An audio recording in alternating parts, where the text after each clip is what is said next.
ପିଲାମାନେ ଆଜି ଗୋଟିଏ ନୂଆ ପ୍ରକାର ପାଠର ନାଁ ହେଉଛି ହୋମୋଫୋନ୍।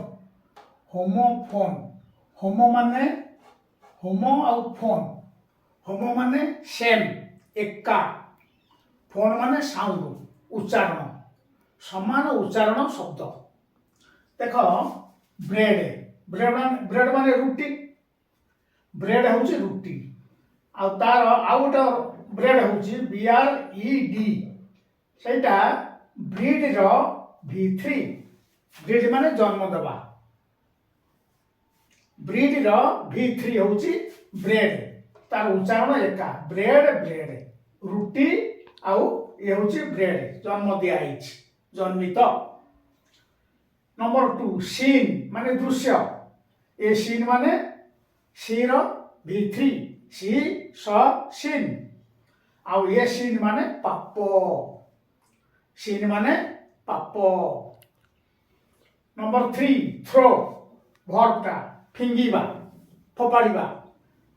ତାର ହୋମୋଫୋନ୍ ହେଉଛି ଥ୍ରୋ, ପ୍ରିପୋଜିସନଟା ମଧ୍ୟ ଦେଇ, ଥ୍ରୋ। ନମ୍ବର 4 ରାଇଟ୍ ମାନେ ଠିକ୍, ରାଇଟ୍ ମାନେ ଡାହାଣ ହାତ। ଆଉ ରାଇଟ୍ ମାନେ ଲେଖିବା। ଆଉ ଏ ରାଇଟ୍ ମାନେ ଆନୁଷ୍ଠାନିକ ଉତ୍ସବ, ଟ୍ରାଡିସନାଲ ସେରିମନି। ଫୁନେରାଲ ରାଇଟ୍ସ, ଅନ୍त्यେଷ୍ଟି କ୍ରିୟା। ଜଣେ ମରିଗଲେ ତାଙ୍କର ଯେଉଁ କ୍ରିୟା ସବୁ କରାଯାଏ, ଫୁନେରାଲ ରାଇଟ୍ସ, ଅନ୍त्यେଷ୍ଟି କ୍ରିୟା। ରାଇଟ୍ ରହିଲା ରାଇଟ୍। ନମ୍ବର 5 ନାଇଟ୍ ରାତି। ଏ ବି ନାଇଟ୍, ଉଚ୍ଚାରଣ ଏକା, ମୂଳରେ କେ ଅଛି। ଏଟା ଇଂଲଣ୍ଡର ସମ୍ଭ୍ରାନ୍ତ ବଂଶୀୟ ଲୋକଙ୍କୁ ନାଇଟ୍ ଉପାଧି ଦିଆଯାଏ, ଜମିଦାରିଆ ସମ୍ଭ୍ରାନ୍ତ ବଂଶୀୟ ଲୋକଙ୍କୁ। ନମ୍ବର 6 ୱେଟ୍ ଅପେକ୍ଷା କରିବା। ୱେଟ୍ ଓଜନ, ୱେଟ୍ ଓଦା। ୱେଟ୍ ହେଲା ଅପେକ୍ଷା କରିବା ଭର୍ବ, ୱେଟ୍ ହେଲା ନାଉନ୍ ଓଜନ, ୱେଟ୍ ହେଲା ଓଦା ଆଡଜେକ୍ଟିଭ। ନମ୍ବର 7 ୱେଷ୍ଟ ପଶ୍ଚିମ ଦିଗ।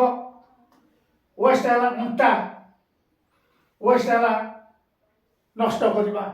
Why do you waste your time? Why do you waste your valuable time? Number 8 cell ମାନେ ଜୀବକୋଷ।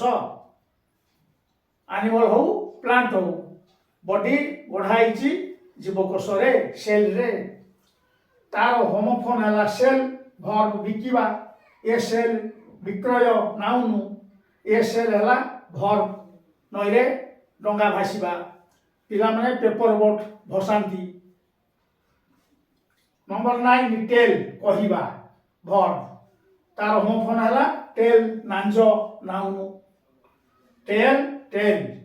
ନମ୍ବର 10 ପ୍ରେ ହେଉଛି ପ୍ରାର୍ଥନା କରିବା, ଭର୍ବ। ତାର ହୋମୋଫୋନ୍ ପ୍ରେ, ଶିକାର, PREY।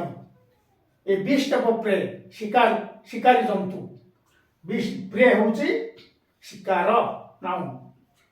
ନମ୍ବର 11 ଫେୟାରଟା ଆଡଜେକ୍ଟିଭ ହବ, ନାଉନ୍ ହବ। ବୁକ୍ ଫେୟାର, ପୁସ୍ତକ ମେଳା। ଫେୟାର ୱେଦର ଫ୍ରେଣ୍ଡ, ବିପଦ ସମ୍ପଦ ବେଳେ ଆସିବେ ବନ୍ଧୁ, ବିପଦ ବେଳେ କେହି ନଥିବେ। Fair weather friend. ଫେୟାର ହେଉଛି ପୁସ୍ତକ ମେଳା ହବ, ଫେୟାର ବି ଆଡଜେକ୍ଟିଭ ହବ। ତାର ହୋମୋଫୋନ୍ ହେଉଛି ଫେୟାର, FARE। ଫେୟାର ହେଉଛି ବସ୍ ଫେୟାର, ଗାଡ଼ି ଭଡ଼ା। ଫେୟାର ବି ଭର୍ବ ହବ, ଫେୟାରୱେଲ୍।